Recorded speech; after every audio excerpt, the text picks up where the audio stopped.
एक बालक मेरे पास आया और आकर के बोलता है, महाराज जी जीवन जीने में आनंद नहीं आ रहा। बालक मतलब छोटा नहीं था, 24-25 वर्ष का था। महाराज जी मजा नहीं आ रहा जीने में, जी रहा हूं बस। तो मैंने कहा ये 25 वर्ष का युवा यदि ऐसा बोलता है तो ये बहुत बड़ी बात हो गई, इसको तो सुनना समझना पड़ेगा।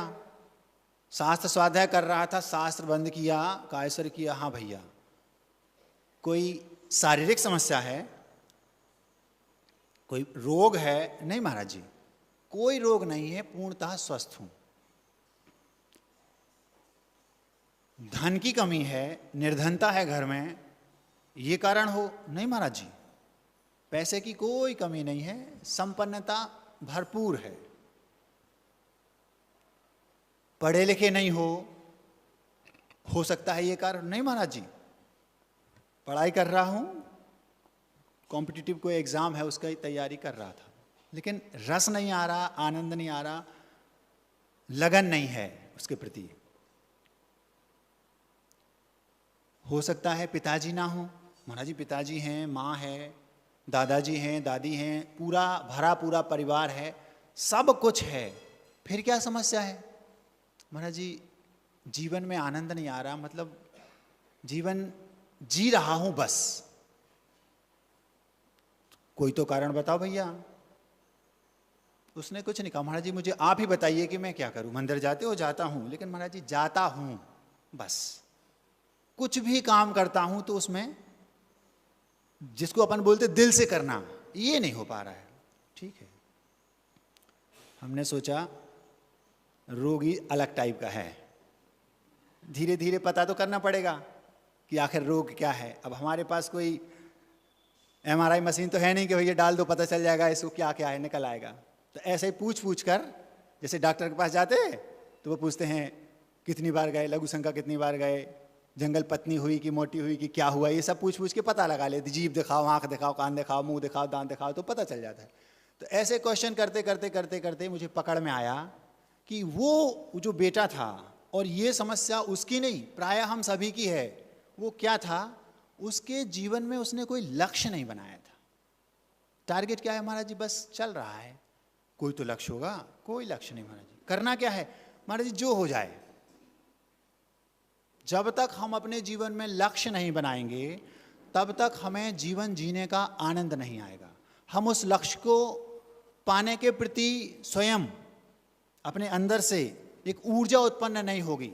लक्ष्य है तो उसके प्रति हम पाने के प्रति अंदर से भाव होंगे और हम उसके प्रति बढ़ेंगे आगे और वो काम बनेगा। हमारे अंदर उत्साह शक्ति जागृत होगी उस लक्ष्य से। तो महाराज जी पूर्व का पुण्य नहीं होगा तो? आप लोगों ने देखा होगा, सुना होगा, प्रवचनों में अथवा शास्त्रों में पढ़ा होगा, 2 प्रकार से तीर्थंकर बनते हैं। एक वे तीर्थंकर जो पूर्व जन्म में उन्होंने पुण्य संचय किया, तीर्थंकर प्रकृति का बंध किया। आजकल बच्चों की भाषा में कहें तो उन्होंने ऐसे सदकार्य किए जिससे तीर्थंकर वो बनेंगे, उन बरगड़ाओं को अपनी आत्मा के साथ आत्मसात किया, मिलाया। उनके 5 कल्याणक होते हैं। गर्भ कल्याणक होगा, आपको पता है कि 6 महीने पहले, ये सारी व्यवस्था आप सब जानते हैं, मैं बार बार उसको बताना नहीं चाहता, केवल इतना बताना चाह रहा हूं कि जो तीर्थंकर होते हैं एक प्रकार से, जो पहला प्रकार है, उसमें उनके 5 कल्याणक होते हैं। उन्होंने पूर्व जन्म में ऐसे कर्म किए जिसके फल स्वरूप वो तीर्थंकर बनते हैं। ये हो गई एक बात। एक तीर्थंकर वे बनते हैं जो इसी भाव में यहीं पर हैं और वर्तमान में तीर्थंकर प्रकृति का बंध प्रारंभ करेंगे, मतलब ऐसे भाव करेंगे जिससे तीर्थंकर प्रकृति का बंध हो, मतलब तीर्थंकर बनने योग्य सामग्री को इकट्ठा करेंगे और उसी भाव में 2 कल्याणक अथवा 3 कल्याणक वाले तीर्थंकर बन जाएंगे। पंचम काल की व्यवस्था यहाँ की नहीं है, चतुर्थ काल जहाँ विदेश क्षेत्र वहाँ आज भी ये है। मतलब आपको तीर्थंकर बनना है तो आप उसी भाव में तीर्थंकर का प्रारंभ करें, प्रकृति का बंध करना, और उसी भाव में तीर्थंकर बनकर मुक्त हो जाएं। इससे मैं ये सिद्ध करना चाहता हूं, कोई ये कहे महाराज जी हमारा पूर्व का पुण्य नहीं है, तो ये उसका बहाना चलेगा नहीं। आप चाहें तो देश के प्रधानमंत्री बन सकते हैं, अभी।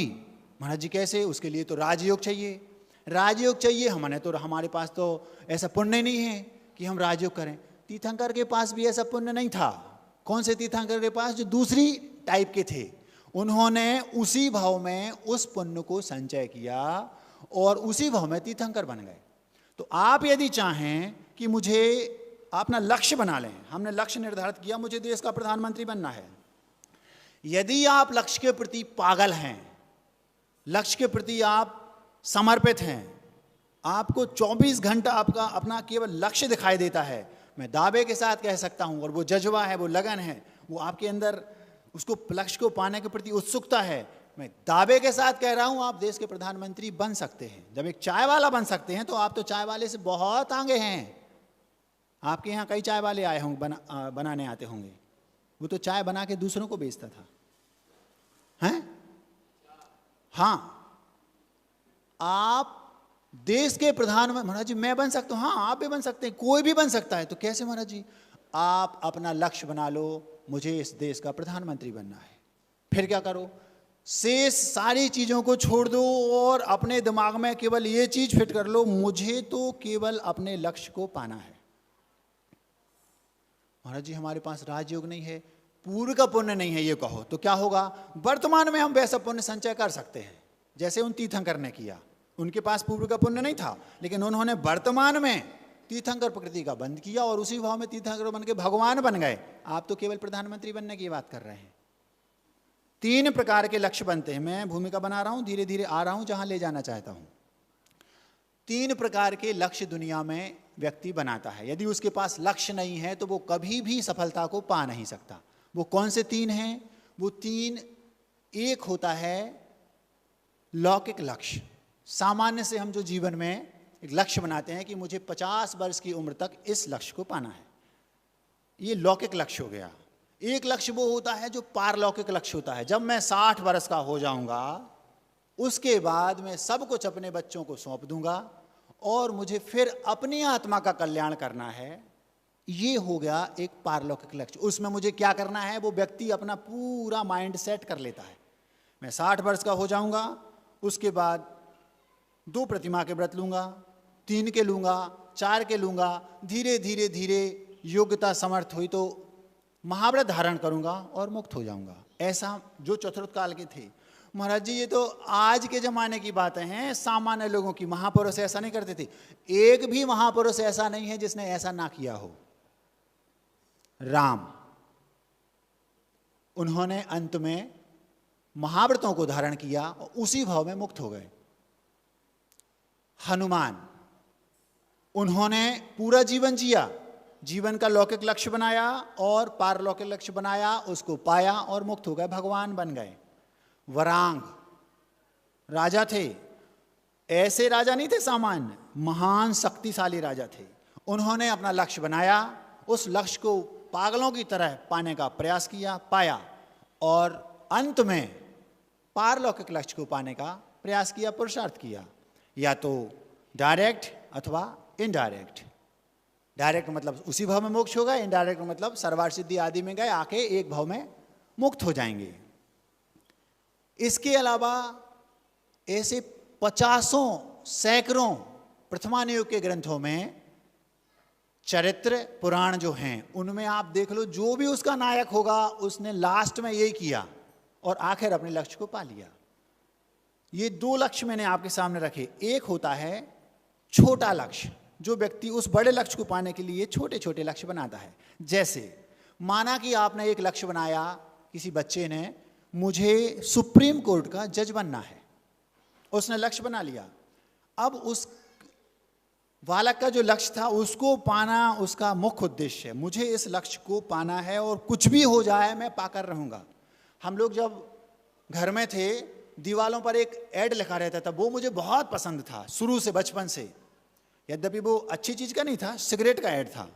उस पर लिखा रहता था, ब्रिस्टल एक सिगरेट आती थी, अब आती कि नहीं पता नहीं, मैंने कभी उसको देखा नहीं तो आप उसका गलत अर्थ लगाएं। उसमें लिखा रहता था, मैं जो चाहता हूं पाकर ही रहता हूं। वो गजब की पंक्ति थी। ये यदि हमारे जीवन में उतर गई कि मैं जो चाहता हूं पाकर ही रहता हूं, तो आप समझ लो कि आप स्वयं के लिए स्वयं को शिक्षित करने वाले व्यक्ति हो गए, किसी दूसरे को आपको शिक्षित करने की जरूरत नहीं है। इतना जज्बा उसके अंदर था, मैं जो चाहता हूं पाकर ही रहता हूं, वो पाकर ही रहूंगा। जिस व्यक्ति के अंदर ये भावना रहती है, मैं जो चाहता हूं पाकर रहता हूं, पाकर रहूंगा, उसे लक्ष्य को पाना नहीं पड़ता, लक्ष्य उसके पास आकर नतमस्तक हो जाता है। लो, मैं आपके सामने खड़ा हूं। उस बच्चे ने क्या किया, जिसने लक्ष्य बनाया कि मुझे जज बनना है, अभी वो है 7th 8th क्लास में, जज बनना है, ये हो गया उसका लौकिक लक्ष्य कि मुझे जज बनना है सुप्रीम कोर्ट का। 50-60 वर्ष तक वो बन जाएगा, 40 में बन जाए वो अलग बात है। पारलौकिक लक्ष्य क्या बनाया, उसके बाद जब मैं बन गया, सारा जो हमारा टारगेट था वो हमने पा लिया, उसके बाद मुझे अपनी आत्मा के बारे में सोचना है, क्योंकि अब मैं सब कर चुका। बच्चे, पति पत्नी, उनको विवाहित करना, नाती पोते, घर संपदा, इज्जत ऐश्वर्य सब कुछ पा लिया, अब मुझे अपने बारे में सोचना है। ये वो पारलौकिक लक्ष्य उसने बनाया, उसको पता था मुझे क्या करना है, ये उसकी समस्या थी। तीसरा जो एक लक्ष्य है, जो उस बड़े लक्ष्य को पाने के लिए छोटे छोटे लक्ष्य बनाता, वो क्या, 8वीं कक्षा में है, टारगेट बना लिया मुझे सुप्रीम कोर्ट का जज बनना है। अब वो दूसरी कोई बातें उसके दिमाग में नहीं आती। कोई कहता है MBBS डॉक्टर, हाँ अच्छा है, कोई कहता है कि CA, हाँ बहुत अच्छा, मुझे तो सुप्रीम कोर्ट का जज बनना है। 8वीं कक्षा में है, छोटा लक्ष्य क्या कहलाएगा, मुझे अभी 8वीं कक्षा को पास करना है। 9वीं में आया, मुझे 9वीं कक्षा को पास करना है, लेकिन टारगेट में क्या है, मुझे सुप्रीम कोर्ट का जज बनना है। 8वीं कक्षा से सुप्रीम कोर्ट का जज कैसे बना जाता है, क्या क्या करना पड़ता है, कैसे बनते हैं, डायरेक्ट भी बनते हैं, इनडायरेक्टली भी बनते हैं, सारी की सारी चीज़ें उसके दिमाग में बस अभी से शुरू हो गई, मुझे सुप्रीम कोर्ट का जज बनना है। महाराज जी बड़ा लक्ष्य बनाया, छोटा लक्ष्य ना समझ लोग बनाते हैं। क्या कहा, छोटा लक्ष्य ना समझ लोग बनाते हैं। गुरुदेव का एक पंक्ति है, छोटा लक्ष्य बनाना एक बड़ा अपराध है। क्या कहा, गुरुदेव की पंक्ति है, ये मेरी नहीं। आचार्य जी ने एक बार कहा, छोटा लक्ष्य बनाना एक बड़ा अपराध है। महाराज जी आप तो कह रहे हैं छोटे लक्ष्य भी बनाना चाहिए। उस बड़े लक्ष्य को पाने के लिए आपको छोटा लक्ष्य बनाना पड़ेगा। जैसे आपको दीक्षा लेना है, ये बड़ा लक्ष्य माना कि ये पारलौकिक की अपेक्षा में आएगा, अलौकिक की अपेक्षा में, तो क्या करना, तुरंत तो होगी नहीं, पहले मुझे व्रत लेना है, ये छोटा लक्ष्य है। लेकिन इस लक्ष्य का उद्देश्य मुझे बड़ा लक्ष्य पाना है, ये उद्देश्य हो गया। जैसे सत्य घटना है, प्रथम वर्ष की बात है, 12वीं के बाद प्रथम वर्ष, सागर की बात है। हरिसिंह गौर विश्वविद्यालय सागर में था।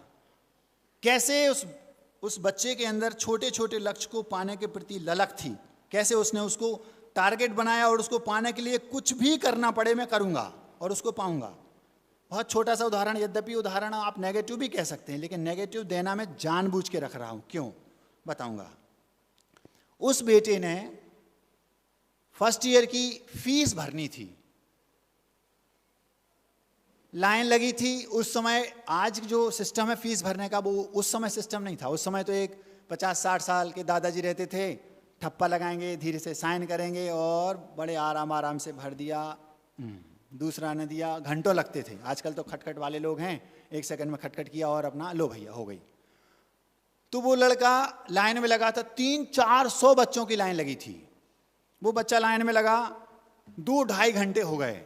2-2.5 घंटे जब हो गए तो लाइन में लगे उसने सोचा आज ही मुझे फीस भरना है। क्या लक्ष्य बनाया, मुझे आज ही फीस भरना है। उस लड़के ने दिमाग लगाना शुरू किया।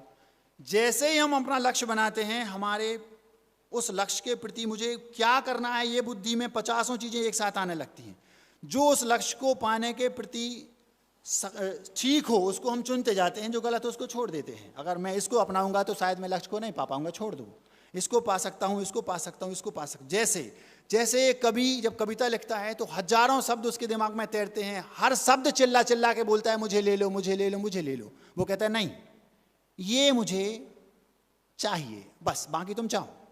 हजारों शब्द एक साथ तैरते हैं, मुझे ले लो, मुझे ले लो। वो कहता है मुझे इसको लेना बस। उस लड़के के दिमाग में हजारों शब्द आएंगे, हजारों बातें आएंगी, इससे मैं अपने लक्ष्य को पा सकता हूं, इससे मैं पा सकता हूं। लक्ष्य छोटा है लेकिन टारगेट बड़ा है, मुझे जज बनना है सुप्रीम कोर्ट का। उस लड़के को फीस भरनी थी, आज ही फीस भरूंगा, कुछ भी हो जाए, कैसे भी मैं फीस भरूंगा। 400 कुछ रुपए की फीस थी, चालान हाथ में था। जब उसने देखा अब केवल 20 मिनट बचे हैं और मुझे फीस हर हाल में भरना है, और अभी 40 लड़के कम से कम मेरे आगे हैं, यदि 5 मिनट भी लगते हैं तो 4-5 लड़कों से ज़्यादा नहीं हो पाएगा, और फीस तो मैं भर के जाऊंगा चाहे कुछ भी हो जाए। ऐसा पागलपन आपके अंदर आ जाएगा, लक्ष्य आपके सामने आके खड़ा हो जाएगा, यकीन मानिए। उसने क्या किया, चारों ओर देखा, सारे उसी के साथ वाले पढ़ने वाले थे। धीरे से उसने बुद्धि चलाई और चक्कर खाकर गिर पड़ा। गर्मी के दिन थे, बहुत तेज धूप थी, चक्कर उसको आया नहीं था। यह हकीकत घटना है, सत्य घटना है, यह मत पूछना किसकी है। उसने क्या किया, चक्कर खा के गिर पड़ा। पीछे 2 लड़के खड़े थे, आगे 2-4 लड़के खड़े थे, उसने उसको उठाया और एक टेबल पर लिटा दिया। गर्मी तो थी, सब ने उसके ऊपर पानी डाला, हाथ पैर थपथपाए, और एक लड़के ने उठाया पैसा और जाकर वहां, कहां, खिड़की पर। लेकिन वो लड़का उनसे ज्यादा एक्सपर्ट था, उसने पहले अपना चालान दिया। सर वो उनको चक्कर खा के गिर पड़े हैं, आप अपना ये पहले ये भर दो जल्दी। और जैसे उसका भरा, अरे सर भूल गया, वो तो मेरा था, उसका तो ये है। समझ में आ गया। उसने अपना पहले भर लिया और उसका भर दिया, और जैसे ही 5-10 मिनट हुए उसको होश आया। होश तो था ही, ठंडक भी मिल गई, लोगों ने लिटा दिया। भैया आपको चक्कर आ गया था, चिंता मत करो, आपका फॉर्म वो भैया लेके, तब तक वो लड़का लेके आ गया, और वो धीरे से बोलता है, थैंक यू भैया। थैंक यू क्यों बोला, उसके कारण मेरा भर गया। समझ में आ गया। महाराज जी ये तो गलत बात है। गलत बात उसके लिए है जिसने लक्ष्य नहीं बनाया। महाराज जी ये तो चीटिंग है। इसीलिए मैंने ये उदाहरण दिया, जो लड़का अपने लक्ष्य को पाने के लिए गलत तरीका इस्तेमाल करता है फिर भी लक्ष्य को पा लेता है, उसकी लक्ष्य को पाने के प्रति समर्पण, निष्ठा, दृढ़ता कितनी होगी आप सोचो। और आप जानते हैं इस बात को कि कोई भी व्यक्ति कोई भी काम करता है, यदि उसके भाव अच्छे नहीं हैं तो पाप बंद होगा, पुण्य, और यदि अच्छे हैं तो पुण्य बंद होगा। तो अब देखो, जिस लड़के ने गलत तरीके से अपना लक्ष्य पा लिया, यदि हम और आप अच्छे तरीके से अपने लक्ष्य को पाएंगे तो और जल्दी होगा काम वो। इससे यह सिद्ध होता है कि जब एक गलत लक्ष्य को पाने के लिए गलत तरीके से कोई व्यक्ति अपने लक्ष्य को पा लेता है, उसकी लक्ष्य के प्रति निष्ठा इतनी जबरदस्त है, तो फिर हम तो अपना सही लक्ष्य बना रहे हैं और हमें सही तरीके से पाना है, तो पुण्य भी तो हमारा साथ देगा। उसका तो पुण्य भी साथ नहीं दे रहा था, क्योंकि वो गलत तरीके से कर रहा है। मैं ये नहीं कह रहा हूं कि आप ऐसा करो, ये गलत है, लेकिन मैं ये कह रहा हूं उससे आपको पॉजिटिविटी देखो, सकारात्मकता देखो कि उसने अपने लक्ष्य को पाने के लिए कुछ भी हो जाए मैं आज फीस भर के रहूंगा। और एक और इससे बात देखी, हमारे देश में टैलेंट की कमी नहीं है। वो पीछे जो लड़का खड़ा था वो उससे एक कदम आगे था। उस लड़के ने अपनी बुद्धि चलाई, उसने गलती से नहीं दिया था अपना फॉर्म, उसने जानबूझ के दिया कि अगर नहीं भरा तो अपना तो भरा ही जाएगा। उसने भी वही काम किया, लेकिन उसका भी लक्ष्य देखो आप, मैं तो अपना काम करूंगा। ये है टैलेंट। महाराज जी ये तो दोनों उदाहरण गलत हैं। मैं ये कहाँ कह रहा हूं कि आप उन गलत उदाहरणों को पकड़ो। गलत उदाहरण से सच्ची अच्छाई जो है उसको ग्रहण कर लो ना। आप उस कमी को छोड़ दो, जो उसने किया वो हम नहीं करेंगे, लेकिन जो उसने किया उसके पीछे जो उसका लक्ष्य था उसको पाया, जिस तत्परता से, जिस हार्दिकता से, जिस जबरदस्ती से, जिस लगन से उसने अपने लक्ष्य को पाया, हम अपने अच्छे लक्ष्य को बनाकर ऐसा नहीं कर सकते क्या? कर सकते हैं। ये हो गया छोटा लक्ष्य। फिर एक दूसरा, जिसको बड़ा लक्ष्य जो था उसको पाने के लिए, क्योंकि उस लड़के को क्या बनना है? सुप्रीम कोर्ट का जज। ये उसके दिमाग में है और वो बनेगा, बन के रहेगा और बना भी, ये अलग बात है। यद्यपि ये उदाहरण जो है, जो लौकिक वाला है, ये काल्पनिक है, लेकिन वो बन नहीं सकता का ऐसा नहीं। अब एक दूसरा उदाहरण रख रहा हूं जो लौकिक क्षेत्र का है। वो क्या? एक बहुत सुंदर कन्या थी, देवशास्त्र गुरु के प्रति समर्पित थी, सुशील थी, अच्छे घराने की थी, सर्वगुण संपन्न थी, यूं कहना चाहिए। उसी नगर में एक लड़का रहता था। वो लड़का जैन धर्म का अनुयायी नहीं था। लड़का सुंदर था, सेठ जी का पुत्र था, लेकिन वो लड़का करता धरता कुछ नहीं था, क्योंकि उसके पिताजी बहुत पैसे वाले थे और संपन्न थे, रसूखदार थे। जैन धर्म का वो अनुयायी नहीं था। एक दिन उस लड़के ने उस कन्या को देखा, युवती को, मतलब उस बिटिया को। देखते ही बस उस पर मोहित हो गया। लौकिक लक्ष्य की बात कर रहा हूं। आप अपना लक्ष्य कुछ भी बना सकते हैं। अगर नहीं बनाया है तो बना लो, और अगर बनाया है तो पागलपन से उस लक्ष्य को पाने के प्रति समर्पित हो जाओ। आपको लक्ष्य को नहीं पाना पड़ेगा, लक्ष्य आपके कदमों में आके पड़ा रहेगा, ये गारंटी से बोल रहा हूं। क्या किया उस लड़के ने? उस लड़के ने उस पर मोहित हुआ और आकर के अपने पिता से बोलता है, पिताजी मैं विवाह करना चाहता हूं। आज ये कंडीशन आ गई है कि बेटा पिता से बोलता है मैं विवाह करना चाहता हूं। एक समय था जब पिता अपने पुत्र से डायरेक्ट नहीं, माँ अथवा और परिवार के जनों के सामने उससे बोलते थे, अब बेटा विवाह के योग हो गया है, इतना बोलते थे तो बेटा चुपचाप उठ के भाग जाता था उस समय। और आज वो बेटा बोलता है, पिताजी मैं विवाह करना चाहता हूं, मैं विवाह के योग हो गया हूं। पिताजी आज जैसे उस समय बेटा सर नीचा कर लेता था, आज पिताजी को हो सकता है सर नीचा करना पड़ता हो। न धीरे से सर नीचा किया, ठीक है भैया कर लो। किससे करना चाहता हूं पिताजी? आप परेशान मत हो रहा, मैंने कन्या ढूंढ ली है। अच्छा, कन्या भी ढूंढ ली है।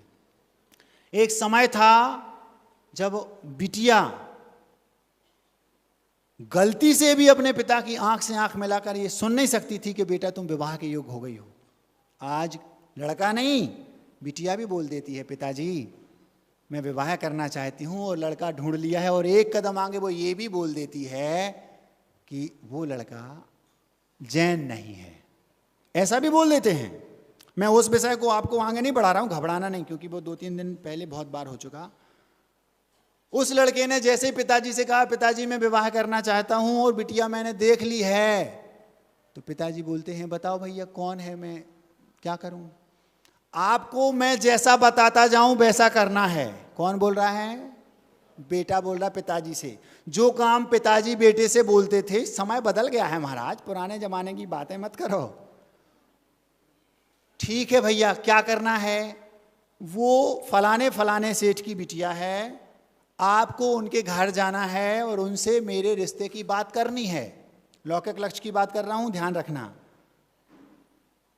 ठीक है।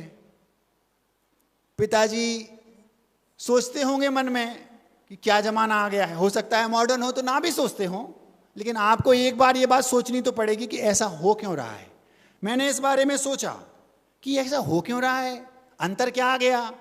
सूरज वहीं से निकलता है, वहीं डूब रहा है, सब कुछ वही है, देवशास्त्र गुरु मुनिराज ये सब कुछ जब वही है, तो ये अंतर आ कैसे गया कि जो बात पिता को पुत्र से बोलनी थी वो पुत्र पिता से बोल रहा है, जो बात पिता पुत्र से बोलने में संकोच करता था वो बात पुत्र पिता से बोलने में संकोच नहीं कर रहा, बल्कि पिता को सुनने में संकोच हो रहा है।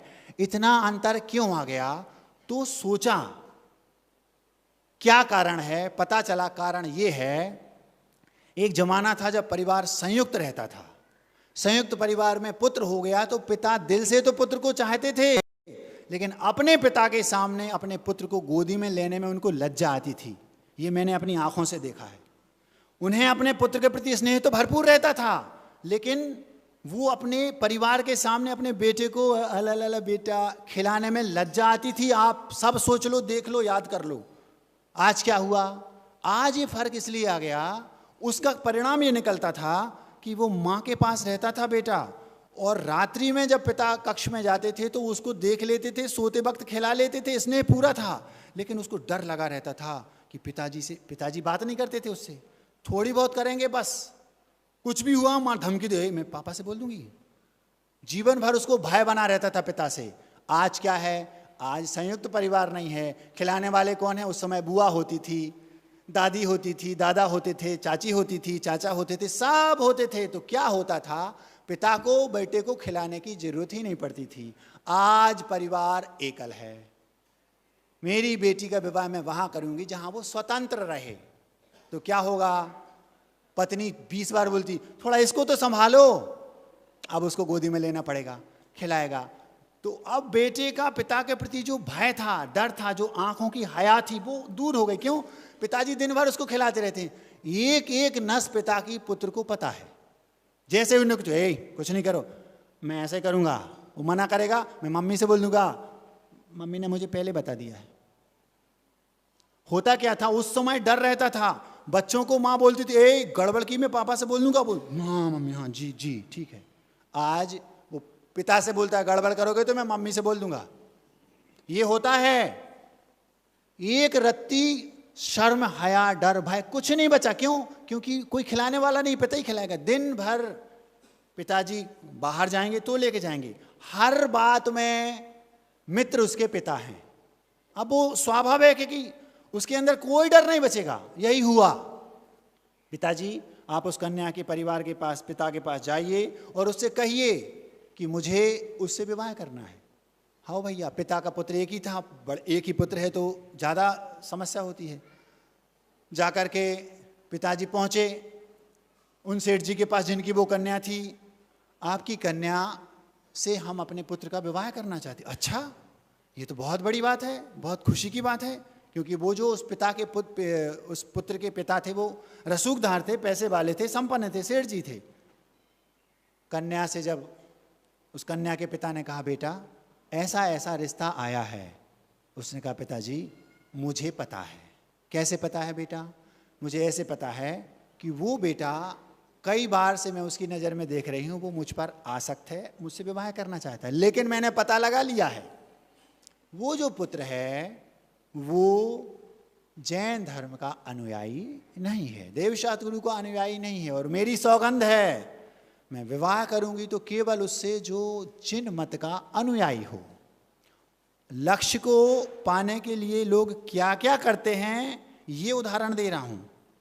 लौकिक लक्ष्य की बात कर रहा हूं। समय ज़्यादा हो रहा है, जल्दी जल्दी करता हूं। उसने क्या किया, मैं विवाह करूंगी तो केवल उससे जो जिन मत का अनुयायी हो, एक बात। दूसरी बात, मैं विवाह करूंगी तो उससे जो अपने पैरों पर खड़ा हो। पिता की संपत्ति है ये अलग बात है, मुझे उससे कोई मतलब नहीं। ना तो वो लड़का जिन मत का अनुयायी है और ना ही वो लड़का कुछ करता धरता है। पिता ने जाकर सेठ जी से कह दिया, सेठ जी मतलब पुत्र के पिता से, कि कन्या ऐसा ऐसा बोल रही है। अब जब ये बात उसने जाकर अपने बेटे से कही, मैं रिश्ता लेकर गया था लेकिन कन्या के दो प्रण हैं, एक तो लड़का अपने पैरों पर खड़ा हो और एक वो जिनमत का अनुयायी हो। आज हम, उसने ये नहीं कहा कि मैं उस लड़के से विवाह करूंगी जो 1 करोड़ का पैकेज वाला हो। उसने ये कहा जो अपने पैरों पर खड़ा हो, मतलब जिसका स्वयं का व्यापार हो। उसने ये नहीं कहा कि मैं विदेश में कोई 1 करोड़ का पैकेज वाला उससे करूंगी। ठीक है, उस लड़के ने कहा पिताजी फिर से जाइए, विवाह करूंगा तो मैं उसी लड़की से, मेरा ये लक्ष्य है। उसने लौकिक लक्ष्य बनाया, कुछ भी हो जाए मैं उसी से विवाह करूंगा, दुनिया यहाँ की वहां हो जाए। उसने ऐसा लक्ष्य बनाया और उस लक्ष्य को पाने के प्रति पागलों जैसा दिन रात केवल एक ही दिमाग में, मैं विवाह करूंगा तो उसी लड़की से। पिताजी परेशान, जब बहुत अति हो गई, पिताजी जब घबरा गए, पिताजी बोले एक काम करो, जब तुमने ठान ही लिया है तो फिर मैं तुम्हें सलाह देता हूं, ऐसा करो जैन धर्म को अपना लो। ठीक है पिताजी, पर मैं दिल से नहीं अपना पाऊंगा। उसकी जरूरत नहीं है, ये सत्य घटना है। सत्य मतलब शास्त्रों की घटना, सत्य मतलब मेरी जीवन के सामने सत्य घटा हो ऐसा नहीं। कुछ नहीं, कुछ समय हुआ और उसकी दूसरी भी शर्त है कि आपको अपने पैरों पर खड़ा होना है। ठीक है पिताजी। उस लड़के को अपने लक्ष्य को पाने के प्रति इतनी लगन थी, ऐसा जुनून था कि उस लड़के ने उसी दिन से कसम खा ली। पिता और पुत्र दोनों रोज मंदिर आने लगे और जिनेंद्र भगवान की घंटों पूजन करने लगे और स्वाध्याय भी करने लगे और प्रवचन सुनने भी जाने लगे। अंदर से नहीं, केवल मुझे अपने लक्ष्य को पाना है। सोचो आप, जो व्यक्ति अपने लक्ष्य को पाने के प्रति इतना पागल होता है वो लक्ष्य को पाके रहता है। जब 1-2 वर्ष बीत गए, दुनिया कहने लगी ये तो सच्चे जैन हैं, और उस लड़के ने उसी दिन से अपना नया कारोबार शुरू किया। क्यों? पैसा कमाना उद्देश्य नहीं था, मुझे अपने पैरों पर खड़ा होना है, क्योंकि उसको बताना है कि मैं ऐसा हूं। और उस लड़के ने अपने लक्ष्य को पाने के लिए ऐसा पागलपन, ऐसा जुनून पैदा किया कि वो अपने पैरों पर खड़ा भी हो गया, अपना स्वयं का व्यापार चालू किया और चलने भी लगा, और जैन बन गया वो बनावटी। 2 या 3 वर्ष तक उसने इस तरीका किया, और 3 वर्ष बाद गया और उस कन्या के साथ उस लड़के ने विवाह कर लिया। ये था लक्ष्य को पाने के प्रति पागलपन। उसने कहा हाँ, उस लड़की के बोली हाँ मैंने पता लगा लिया है। वो 2-3 वर्ष से सब कहने लगे वो जैन है। जब एक नकारात्मक सोच वाला, जब एक नकारात्मक लक्ष्य को हासिल करने वाला व्यक्ति अपने लक्ष्य के प्रति पागल होकर के लक्ष्य को पाने के प्रति कटिबद्ध होता है और पा लेता है, तो हम क्या अपने सकारात्मक लक्ष्य को पाने के प्रति पागल होकर के उसको नहीं पा सकते? क्या हमने अपने जीवन में ऐसा कोई लक्ष्य बनाया है? यदि नहीं बनाया है तो बना लो, और यदि बनाया है तो उसके पाने के प्रति पागल हो जाओ। आप देश के प्रधानमंत्री बन सकते हो। महाराज जी सुनने में तो अच्छा लगता है, लेकिन हम नहीं कर पाएंगे। वो कभी नहीं पा सकता। अपनी डिक्शनरी में से ना ऐसे शब्द को निकालकर बाहर फेंक दो। महाराज जी तो योग्यता नहीं है, बड़ा लक्ष्य बना लूंगा तो क्या होगा? ये आपको लगता है। उन तीर्थंकर में भी योग्यता नहीं थी उस भाव में तीर्थंकर बनने की, लेकिन उनने अपने अंदर जुनून पैदा किया और वो पता लगाया कि कैसे तीर्थंकर बनते हैं, और उसी भाव में तीर्थंकर बन के दिखा दिया कि नहीं। उस लड़के ने, जिसने 8वीं कक्षा में मुझे जज बनना है, अंत में उसने पढ़ाई करते करते लास्ट में वो जज बन गया। क्यों? क्योंकि उसको अपने लक्ष्य को पाने के प्रति पागलपन था। छोटे छोटे लक्ष्य बनाए, बड़ा लक्ष्य था उसको पाया, और बड़ा लक्ष्य बनाने के बाद जो अलौकिक लक्ष्य था उसको पाया। अलौकिक लक्ष्य का छोटा सा उदाहरण 2-3 मिनट में रख के अपनी बात समाप्त करता हूं। एक लड़का था, यह सत्य घटना है। उसने एक लक्ष्य बनाया, मुझे 40 वर्ष की उम्र में इस स्टेज को पाना है। जिस स्टेज को उसको 40 वर्ष की उम्र में पाना था, उसने अपने जज्बे, अपने जुनून, अपने दृढ़ निश्चय के बल पर 28 वर्ष की उम्र में पा लिया। मुझे ये करना है, और उसने कर लिया। और उसने उसी समय अपना पारलौकिक लक्ष्य बनाया, मुझे इसके बाद ऐसा ऐसा करना है और अपनी आत्मा का कल्याण करना है। ये सत्य घटना है। वो लड़का गुरुदेव के पास पहुंचा, गुरुदेव के सामने भावना रखी। गुरुदेव में 40-45 वर्ष की उम्र में जिस लक्ष्य को पाना था, मैंने 28 वर्ष की उस उम्र में उस लक्ष्य को पा लिया है। आप होते तो एक दूसरा लक्ष्य बनाते, उससे और बड़ा। यदि वो भी पा लेते तो उससे और बड़ा एक तीसरा लक्ष्य बनाते, और ऐसा बनाते बनाते एक दिन आयु आपको बना देती, कर्म आपको बना देते, और आप दुनिया से विदा हो जाते। विदेशों में आज यही हो रहा है। उनके पास छोटे छोटे लक्ष्य तो हैं, लौकिक लक्ष्य भी हैं, उसको वो पा भी लेते हैं और दूसरा लक्ष्य बना लेते हैं। जैसे उनने 50 वर्ष की उम्र में मुझे ये पाना है, ये लक्ष्य बनाया, और पागल होकर के उस लक्ष्य के पीछे भागे और उसको पा लिया। अब मैं क्या करूं? एक नया लक्ष्य बनाओ। अब मुझे टाटा बिरला बनना है। मान लो वो भी बन गए तो और नया बनाएंगे, चक्रवर्ती बनना है। उदाहरण दे रहा हूं। फिर क्या करो? जो लौकिक लक्ष्य पा लिया उसके बाद फिर तो हमें एक पारलौकिक लक्ष्य बनाना है, अलौकिक लक्ष्य बनाना है। ये रखो। उस लड़के ने जाकर गुरुदेव से कहा, गुरुजी मैं अपनी आत्मा का कल्याण करना चाहता हूं। ये सत्य घटना है, 2 मिनट में आपके सामने रख रहा हूं। जैसे ही उस लड़के ने गुरुजी के सामने बात रखी, गुरुदेव ने उसे ब्रह्मचर्य व्रत दे दिया और वो घर आ गया। शुरुआत हो गई, एक एक स्टेप। अब मुझे क्या करना है? ब्रह्मचर्य व्रत लेने के बाद कुछ समय बाद उसे पता चला कि वह लड़का दीक्षा के अयोग्य है। शारीरिक ऐसी परिस्थिति है कि वह दीक्षा नहीं ले सकता। जैसे उसे पता चला, उसने सोचा अगर गुरुदेव को बताऊंगा तो गड़बड़ हो जाएगा, फिर कभी दीक्षा नहीं हो जाएगी। और उसने लक्ष्य बना लिया था कि मुझे दीक्षा लेनी ही है। दुनिया की कोई ताकत मुझे अपने इस अलौकिक लक्ष्य से दूर नहीं कर सकती। मैं उस लक्ष्य को पाकर ही रहूंगा। उसने 1 नहीं, 2 नहीं, 3 नहीं, 50 बड़े बड़े डॉक्टर्स से बात की। क्या शल्य चिकित्सा हो सकती है? नहीं। जब सारों ओर से निराश हो गया तो महाराज जी उसे अपना लक्ष्य बदल देना चाहिए। यही एक सबसे बड़ी कमजोरी है, हम अपने लक्ष्य को नहीं पा पाते। लक्ष्य को बदलना नहीं, विपरीतता आ जाए और दूनी ताकत से उस लक्ष्य को पाने के प्रति प्रेरित होना। मैं उस लक्ष्य को पाकर रहूंगा, यह उस लड़के का दृढ़ निश्चय था। व्रत लेने के बाद गुरुदेव को नहीं बताया। धीरे धीरे मैं कैसे इस लक्ष्य को पाऊं, मुझे दीक्षा लेनी ही है। और एक दिन की बात है, सो रहा था, स्वप्न में उसे लगा कि मुझे देश की राजधानी जाना चाहिए। बस देश की राजधानी पहुंचा, एक अपने मित्र को लेकर राजधानी पहुंचा। तो कहाँ जाऊं, कुछ पता तो है नहीं। उसने कहा, ऑटो वाले से कहा, मुझे जैन मंदिर ले चलो। वह जैन मंदिर पहुंचा। जैन मंदिर में मुनिराज दिख गए।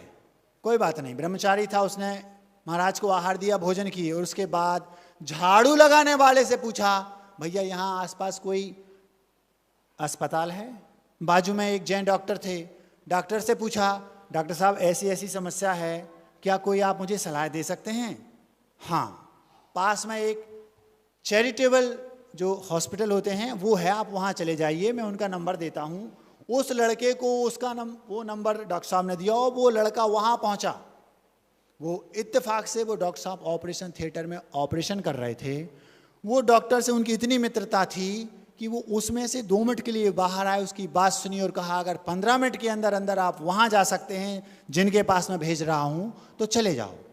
एक तीसरे डॉक्टर के पास भेजा, उनका नाम था, उस लड़के ने मुझे बताया, गुप्ता जी, रिची गुप्ता। बहुत माने हुए वो डॉक्टर थे। विदेशों में प्राय वो रहते थे, भारत में कम रहते थे, ऐसा उन्होंने मुझे बताया, उस लड़के को बताया।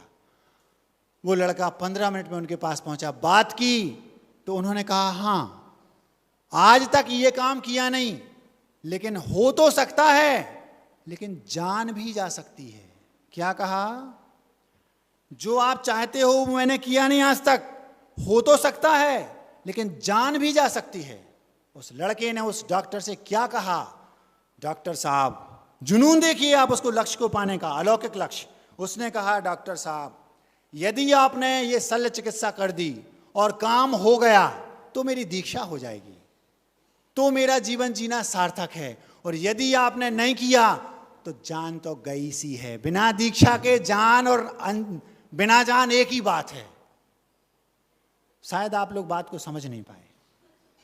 क्या कहा, फिर से कहता हूं, डॉक्टर साहब यदि आपने ये कार्य कर दिया और मैं बच गया तो मेरी दीक्षा हो जाएगी, और दीक्षा हो गई तो जान में जान आ जाएगी, और यदि मैं लौट जाऊं तो दीक्षा होगी नहीं, और बिना दीक्षा के जीना ना जीना बराबर है। आप तो कर दो, चिंता नहीं करो, काम होगा।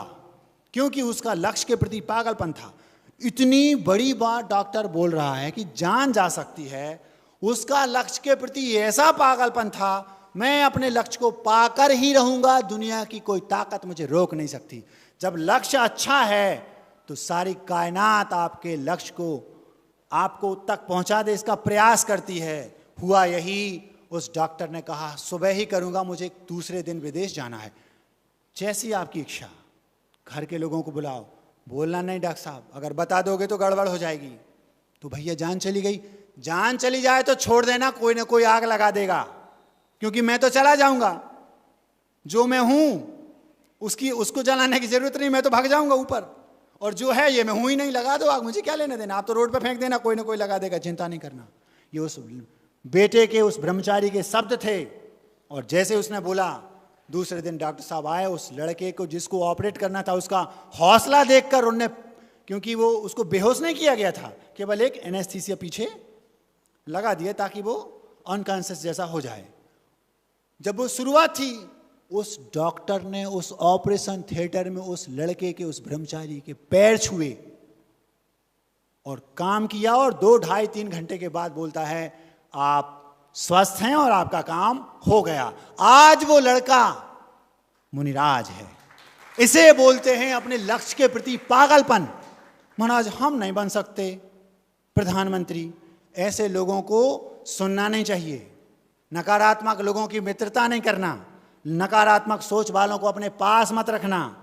ऐसी कोई लक्ष्य नहीं है जिसे आप पा नहीं सकते। आप चाहें, आत्मा में अचिंत्य महिमा है, आत्मा की शक्ति अनंत है। आप चाहें तो तारे तोड़कर ला सकते हैं, आप चाहें तो चांद के साथ बैठकर भोजन कर सकते हैं। आपका लक्ष्य होना चाहिए। विपरीतता आएंगी, उसमें ऐसी परेशानियां आएंगी जहां लगेगा रास्ता बिल्कुल बंद है। जहां रास्ता बंद हो जाता है वहां उनको हौसला मिलता है जिनकी लक्ष्य पर ही केवल नजर होती है। वे लोग कभी भी सफल नहीं होते जिनने अपने जीवन में लक्ष्य नहीं बनाया। मैं आपसे पूछना चाहता हूँ, आपने अपने जीवन में लक्ष्य बनाया है? महाराज हमने छोटा लक्ष्य बनाया है। कोई बड़ा लक्ष्य बनाया है तो छोटा लक्ष्य ठीक है, अगर केवल छोटा लक्ष्य बनाया है तो छोटे लक्ष्य वाले मुझे और मेरे गुरुदेव को पसंद नहीं है। लक्ष्य बनाओ बड़ा, उसको पाने के लिए छोटा बनाओ। और एक अंतिम और जो सबसे ज्यादा जरूरी है वो है पारलौकिक लक्ष्य, जिससे मेरी आत्मा का कल्याण कैसे हो ये बनाओ। यदि नहीं बनाया है आज ही बना लो, और अगर बनाया है तो पागलों की भांति उसको पाने के लिए पागल हो जाओ। लक्ष्य आपको नहीं ढूंढेगा, आप लक्ष्य को नहीं ढूंढेंगे, लक्ष्य आपको ढूंढेगा। ये निश्चित कर लो। वो बालक आज गुरुदेव के टीम में सदस्य है, मुनिराज है, वो आप ध्यान रखना। ये है लक्ष्य को पाने के प्रति पागलपन। पूरी दुनिया में हर व्यक्ति ने कहा हो ही नहीं सकता, और वो कहता था हो नहीं सकता, ऐसा मेरी डिक्शनरी में शब्द ही नहीं है, होकर ही रहेगा। और उसने वो कर दिखाया, और आज वो मुनिराज है। समय आपका हो गया है। आप अपना लक्ष्य बनाइए और लक्ष्य के प्रति पागल हो जाइए। लक्ष्य आपके चरणों में आकर, कदमों में आकर कहेगा मैं आपके सामने खड़ा हूँ। बातें बहुत सारी हैं, उस बच्चे को बात समझ में आ गई और हो सकता है उसने अपना लक्ष्य बना लिया हो। नकारात्मक लक्ष्य को बना करके कोई पा सकता है, आपको तो अपना बुद्धिपूर्वक सकारात्मक लक्ष्य बनाना है। यदि फिर भी नहीं पा पाते तो आप ये समझिए कि कहीं ना कहीं पाने के प्रति कमी है। असफलता यह बताती है कि सफलता का प्रयास पूरे जिद्दत से नहीं किया गया। पुनः प्रयास कीजिए। 7-8 बार हारने के बाद भी इब्राहिम लिंकन आखिर राष्ट्रपति बना था अमेरिका का। ऐसे लोगों को अपना आदर्श बनाओगे, लक्ष्य आपकी मुट्ठी में है। समय हो